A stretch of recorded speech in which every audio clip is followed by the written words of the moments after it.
Law of chemical combinations का सबसे last law है एवोगाड्रो लॉ। ठीक है, एवोगाड्रो लॉ का भी कंडीशन यही है, कांस्टेंट टेंपरेचर और प्रेशर, और इसमें भी गैस ही है।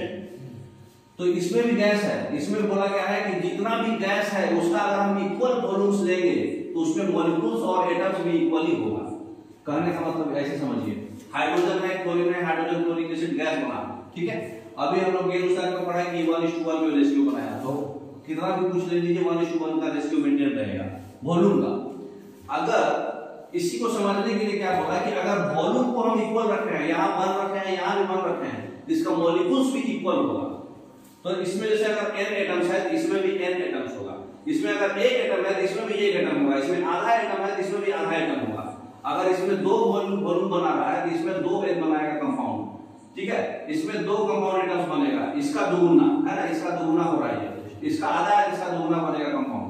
मतलब जो वॉल्यूम में हो रहा है वही चीज एटम्स और मॉलिक्यूल्स में होगा। कंडीशन अप्लाई क्या क्या है, 3 चीज 4 चीज, टेम्परेचर से, प्रेशर से, सारा चीज गैस होना, और चौथा रिएक्टेंट्स का वॉल्यूम से होना। ठीक है ना, 4 चीज फॉलो होना, तब ये वॉल्यूम जितना होगा वही आपका एटम्स भी होगा। ठीक है, इक्वल अगर वॉल्यूम है तो उसका एटम्स भी इक्वल होगा, अगर वॉल्यूम दुगुना है प्रोडक्शन में तो उसका एटम्स भी दुगुना हो जाएगा। ठीक है ना, देखिए एग्जांपल, एक क्वेश्चन पूछ रहा है, एक constant temperature and pressure VmL gas है जो 100 मॉलिक्यूल्स दे रहा है। ठीक है, तो under the same condition how many molecules N2 and Cl2 gas will be available respectively. उसका भी सेम कंडीशन है, मतलब वॉल्यूम कितना VmL, उसका भी VmL, मतलब H2 गैस का मॉलिक्यूल्स कितना है 100 मॉलिक्यूल्स है, तो Cl2 गैस हो N2 गैस हो उसका भी 100 ही मॉलिक्यूल्स आएगा, क्योंकि हम सबको वॉल्यूम क्या रख रहे हैं, कंडीशन सेम रख रहे हैं, how many molecules will be available, है ना। तो Cl2 का भी 100 होगा, N2 का भी 100 होगा, क्योंकि हमारा वॉल्यूम सेम है तो हमारा मॉलिक्यूल्स भी सेम होगा। ठीक है, तो दोनों 100 हो जाएगा, तो आंसर कौन सा हो जाएगा, C और C, 100 और 100, समझ में आया। नेक्स्ट,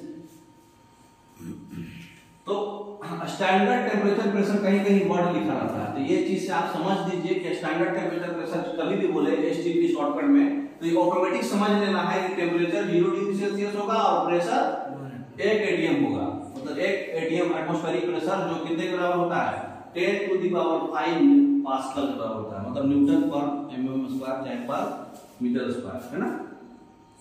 तो स्टैंडर्ड टेंपरेचर और प्रेशर जो है, स्टैंडर्ड टेंपरेचर होता है 0 डिग्री सेल्सियस और स्टैंडर्ड प्रेशर होता है 1 atm, और वॉल्यूम में भी फिक्स होता है। स्टैंडर्ड टेंपरेचर और प्रेशर में जो वॉल्यूम होगा वो 22.4 लीटर का होता है, जिसको 1 मोलर लीटर बोलते हैं। ठीक है, मतलब उस केस में अगर हमारा टेंपरेचर 0 डिग्री सेल्सियस है, प्रेशर 1 atm है, वॉल्यूम 22.4 लीटर है, तो ये स्टैंडर्ड है उसका। तो हर एक चीज में याद रखिए उसको मोलर लीटर बोलते हैं, मोलर, 1 मोल का इतना लीटर वॉल्यूम हो रहा है, तो 1 मोल हाइड्रोजन का 22.4 लीटर अगर वॉल्यूम हो रहा है तो वो स्टैंडर्ड STP है ना। तो स्टैंडर्ड टेंपरेचर, प्रेशर और वॉल्यूम होता है। ठीक है, 1 मोल का उतना वॉल्यूम होता है, 1 मोल में एवोगाड्रो नंबर होता है ना। तो 1 मोल जो मैंने लिखा भी है, volume of 1 mole of any gas at standard temperature and pressure, वो कितना होता है 22.4 लीटर। तो स्टैंडर्ड टेंपरेचर और प्रेशर मतलब कितना 0 डिग्री सेल्सियस और 1 एटमॉस्फेरिक प्रेशर होना चाहिए, मतलब 10⁵ पास्कल। तो इतना स्टैंडर्ड टेंपरेचर प्रेशर पे जो 1 मोल होगा कोई भी गैस का, 1 मोल मतलब कितना आइटम्स 6.022 × 10⁻23 एटम्स, इसका जो वॉल्यूम होगा वो 22.4 लीटर होगा, चाहे वो हाइड्रोजन रहे, नाइट्रोजन रहे, कुछ भी रहे, 1 मोल उसका 22.4 लीटर ही आएगा। ठीक है ना।